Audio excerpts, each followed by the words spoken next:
चलिए आज मैं ये बताने जा रही हूँ कि बच्चों में किस तरह की क्वालिटी होनी चाहिए। और ऐसा नहीं है कि सभी बच्चों में कॉमन ही क्वालिटी होती है। वो सोसाइटी, फैमिली, कास्ट, कल्चर के अकॉर्डिंग वो वेरी करते हैं।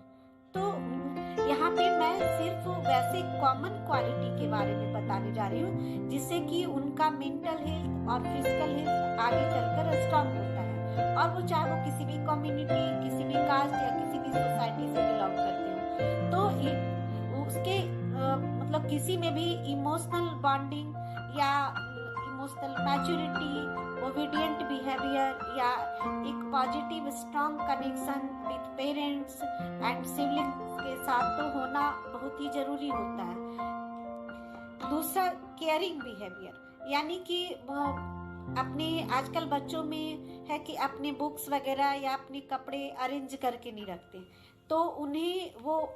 इससे छोटी छोटी चीजों से भी पता चलता है कि वो किसी इंसेक्ट्स, एनिमल, बुक्स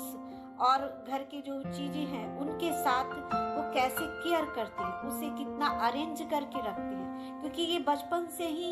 ये सब क्वालिटी होनी चाहिए। अगर ये छोटी छोटी चीजों को केयर करेंगे तभी बड़े होकर वो अपनी चीजों को, अपने गोल को, अपने जो भी उन्होंने अपने लाइफ के लिए पर्पस रखा है उसे वो कंट्रोल भी कर पाएंगे और उसका केयर भी कर पाएंगे। Obedient behaviour, love and affection, यानी वो अपनी फैमिली के साथ वो कितना ओबीडियंट रहते हैं और कितना उनमें लव एंड अफेक्शन है। इसके अलावा जैसे कि वो कितना टाइम स्पेंड करते हैं अपने फैमिली, सिबलिंग्स, मोबाइल, अपनी स्टडी और अपने फ्रेंड सर्कल के साथ वो कितना टाइम स्पेंड करना चाहते हैं, क्योंकि इस एज में बच्चों को पंक्चुअलिटी का भी एक बहुत ही प्रॉब्लम हो गया, क्योंकि अगर वो फ्रेंड्स के साथ है, मोबाइल के साथ है, किसी के साथ है तो उन्हें टाइम का पता ही नहीं चलता है। तो वो अगर मोबाइल चला रहे हैं तो यानी 1 आवर, तो यानी 1 घंटा, तो 1 घंटा। अगर किसी दोस्त के साथ है तो वो कितना टाइम उनके साथ स्पेंड कर रहे हैं। तो ये चीजें भी बहुत ही मायने रखती हैं कि उन्हें टाइम की कितनी कीमत है, कितना इम्पोर्टेंस है, और वो जिस काम के लिए यानी उन्होंने जो कहा है और उसके प्रति वो कितना ओबीडियंट है। ये सब चीजें भी बहुत ज्यादा ही उन्हें इन्फ्लुएंस करती है और ये इससे पता चलता है कि उनमें कितनी अच्छी क्वालिटी अभी से ही डेवलप हो रही है। उनका स्लीपिंग पैटर्न कैसा है, उनका एपेटाइट, यानी वो कितना ज्यादा फूड्स को, जंक फूड्स को, आउटसाइड फूड्स को कितना प्रीफर करते हैं। इसके अलावा भी जैसे कि अगर मान के चलिए कि वो लोगों के साथ किस तरह से बिहेव करते, किस तरह का पॉजिटिव एटीट्यूड रखते हैं, क्योंकि एटीट्यूड, पॉजिटिव एटीट्यूड होना एक स्ट्रॉन्ग मेंटल हेल्थ की क्वालिटी है, क्योंकि पॉजिटिव एटीट्यूड के कारण ही एक पॉजिटिव पर्सनालिटी डेवलप होता है कि वो किस वे में उनका थॉट, इमोशन एंड बिहेवियर को वो उसे कंबाइन करके एक डिसीजन ले पा रहे हैं, कैसे उसे मैनेज कर पा रहे हैं, कैसे उसे कंट्रोल कर पा रहे हैं। ये सब चीजें भी धीरे धीरे उनमें ये क्वालिटी देखने को मिलती है। और अगर क्वालिटी है तो ठीक है, और नहीं है तो इसे ऑब्जर्व करके हम इसे आसानी से बहुत ही पोलाइटली उसमें बच्चों में डेवलप करने की कोशिश करें। अब रिस्पेक्ट, यानी वो दूसरों के प्रति कितना वो रिस्पेक्ट देते हैं, उनमें खुद दूसरों के प्रति रिस्पेक्ट देना और अपने लिए सेल्फ रिस्पेक्ट, यानी उनमें सेल्फ स्टीम की कैपेसिटी कितने लेवल में है। वो अपने बहुत सारे बच्चे आज ऐसे हैं जो सिर्फ ईगो को ही अपना सेल्फ रिस्पेक्ट मानते हैं, लेकिन ईगो और रिस्पेक्ट दोनों अलग अलग चीजें होती हैं। और इससे ज्यादा उनमें किसी भी चीज को, जैसे अपने वो इल्डर को, अपने यंगर को, अपने रिलेटिव्स को, अपने जो भी वो रिस्पेक्टेड पर्सन है उन्हें वो किस तरह से रिस्पेक्ट करते हैं, या उन्हें आजकल एक नया ही प्रॉब्लम है कि लोग बच्चे जैसे टीवी, मोबाइल में देखते हैं, गेम में देखते हैं, वो उसी रियलिस्टिक वर्ल्ड से अलग होकर एक अलग ही दुनिया में, यानी वो एक काल्पनिक इमेजिनरी वर्ल्ड में रहना सीख लेते हैं और उसी तरह से बातें करना, उनका बिहेवियर, उनका लैंग्वेज सब वैसे ही धीरे धीरे कन्वर्ट होते चला जाता है। तो जब यही बच्चे बड़े होते हैं तो वो फिर उस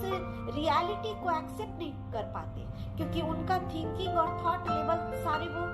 इमेजिनरी वर्ल्ड के अकॉर्डिंग डेवलप हो जाता है। तो इससे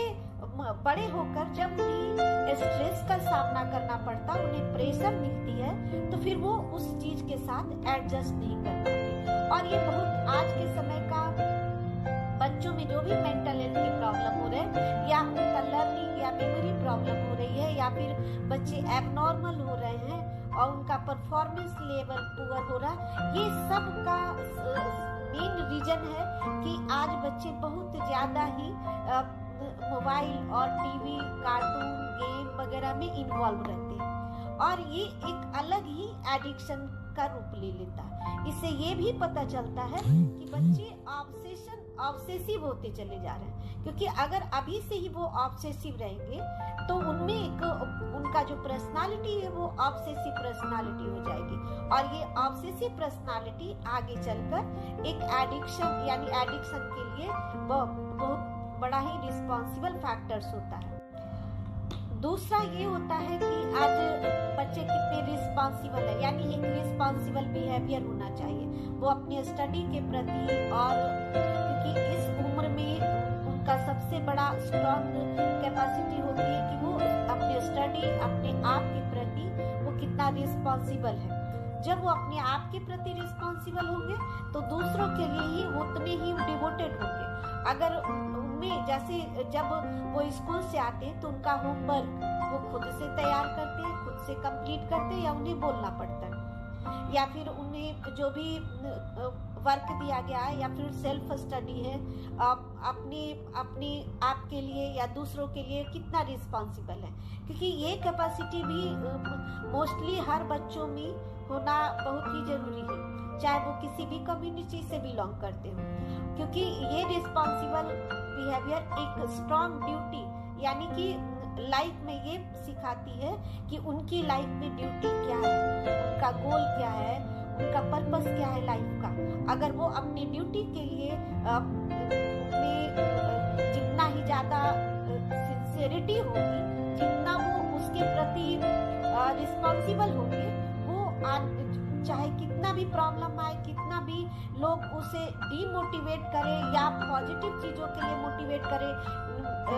इधर घूमना उधर घूमना, आउटिंग है, या फिर चलो बाद में पढ़ लेना, इस टाइप से चलो आज गेम देखते हैं, चलो आज मूवी देखते हैं। तो ये सब चीजें जो कि इस उम्र में बच्चों को बहुत ज्यादा इन्फ्लुएंस करते हैं, फ्रेंड सर्कल। जब उनमें इससे रिलेटेड फीलिंग्स होगी और वो इस तरह की भावना उनमें होगी तो वो अपने आप को समझेंगे, अपनी ड्यूटी को समझेंगे। तो ये सब कैपेसिटी बच्चों में होना बहुत ही जरूरी है, जो अभी से ही उनमें कम उम्र में ही देखी जा सकती है, और यही कम उम्र में जो क्वालिटी होती है ये बड़े होकर एक स्ट्रॉन्ग और पॉजिटिव पर्सनालिटी बनती है, और वही बच्चा आगे चलकर कुछ अच्छा कर सकता है अपने लिए भी और दूसरों के लिए भी। इसके लिए अच्छे से हमें ध्यान देने की जरूरत है, उन्हें मोटिवेट करने की जरूरत है, उन पर प्रॉपर केयर करने की जरूरत है, और तब चलकर आगे वो एक अच्छा इंसान भी बन सकता है। और इसके लिए हमें अभी से ही प्रयास करना होगा।